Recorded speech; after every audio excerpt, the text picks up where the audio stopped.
शेतकरी बंधूंनो आणि वृक्षप्रेमी मित्रांनो, आज मी एका गंभीर विषयावर, म्हटलं तर गंभीर म्हटलं तर साधा, काही माहिती तुमच्यासमोर मांडण्याचा प्रयत्न करतो आहे. मी माझ्या एका पूर्वीच्या व्हिडिओमध्ये म्हटलं होतं की वाळवी हे शेतकऱ्याचा मित्र आहे, परंतु आजच्या परिस्थितीमध्ये वाळवी म्हणजे शेतकऱ्याचा दुश्मन असल्यासारखं समजून आम्ही त्या वाळवीला मारण्यासाठी नको ते प्रयोग करत असतो, नको ती औषधं जमिनीत मिसळत असतो, विषारी औषधं. खरं तर मी मित्र का म्हटलं याचं तुम्हाला आत्ता मी मनोहर खके, माझे स्नेही संजय खिल्लारे, प्रमोद, तिकडे आमचे मामा पण आहेत, हे सगळे इथे शहापूरला फार्म म्हणजे शेती विकासाचं किंवा फार्म डेव्हलपमेंटचं काम तर करतच आहे, परंतु एखाद्या कृषी संशोधन केंद्रासारखंही इथे आमचं काही प्रयोग चालले आहेत की शेतकऱ्याला जे अडचणी येतात किंवा शेतकरी जे चुका करतायत त्या कशा दुरुस्त करता येतील या दृष्टीने काही प्रयोग करतो आहे. त्यातला एक सगळ्यात महत्त्वाचा प्रयोग होता की वाळवीच्या संदर्भातला. तर ही तुम्हाला दिसेल आमची ही आंब्याची बाग आहे. आता हे आंब्याची झाडं जी आहेत हे तुम्हाला लक्षात येईल की ही जवळपास 400 ते 450 झाडं आहेत आमची एकूण इथे. ही झाडं काळी पडली आहेत खूप मोठ्या प्रमाणात. याचा परिणाम काय होणार आहे, का पडली आहे ही, तर त्याची जी साल आहे ती साल मरत चालली आहे. त्याचा परिणाम इथेही तुम्हाला दिसेल की हे अख्खं झाडच वाळून गेलं आहे आमचं. कारण काय, तर साल वाळली आधी आणि त्यातनं ते झाड वाळलं. आता हे सगळीकडे ही परिस्थिती येण्याची शक्यता आहे ग्लोबल वॉर्मिंगच्या परिणामामुळे.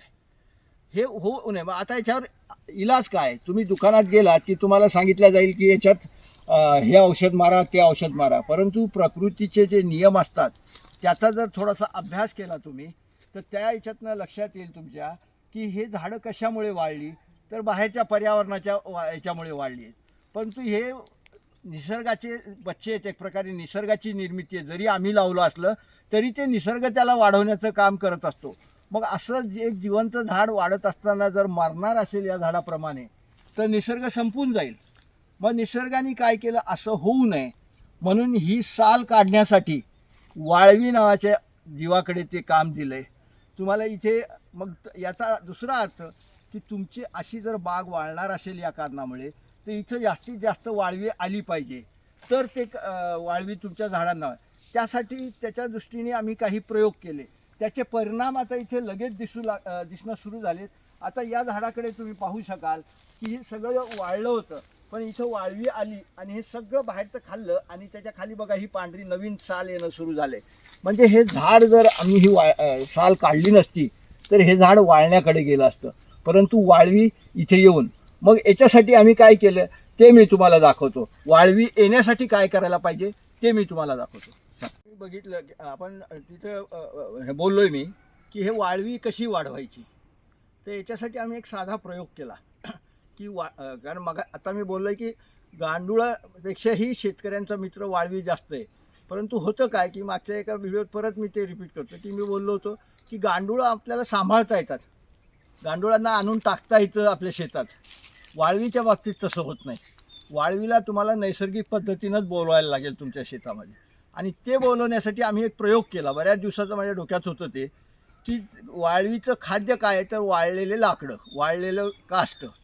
मग ते जर आपल्या जमिनीत जास्त प्रमाणात आणलं आपण टाकलं तर वाळवी लवकर येते. गवत टाकलं होतं पण गवताने फार हळू येते, उशिरा येते. गवतही वाळलेलं असतं, परंतु हे गवत आधी जे टाकलं होतं त्याच्याने फार लवकर नाही आली.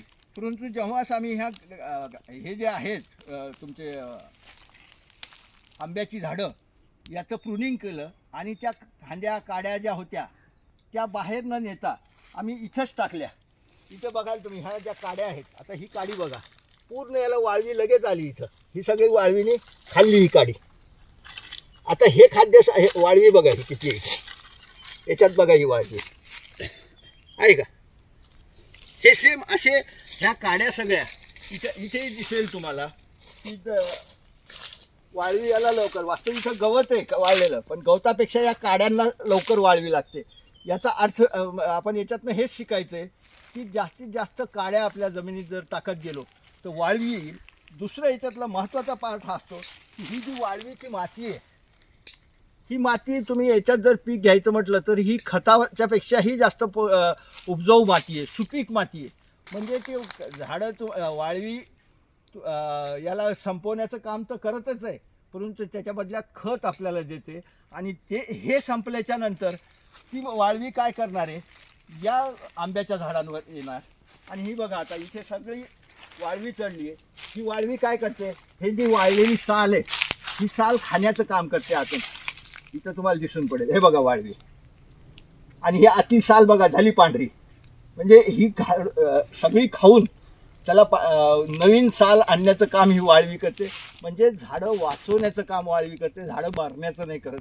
म्हणून तुमच्या शेतात जेवढी जास्त वाळवी येईल तेवढं तुमचं शेत सुपीकही होईल. आणि जे आता इथून पुढे ग्लोबल वॉर्मिंगमुळे झाडांची खोडं वाळतील आणि झाडं वाळतील, त्याच्यापासून बिना औषधांनी तुम्हाला सुटका होईल त्या याच्यापासून, त्रासापासून.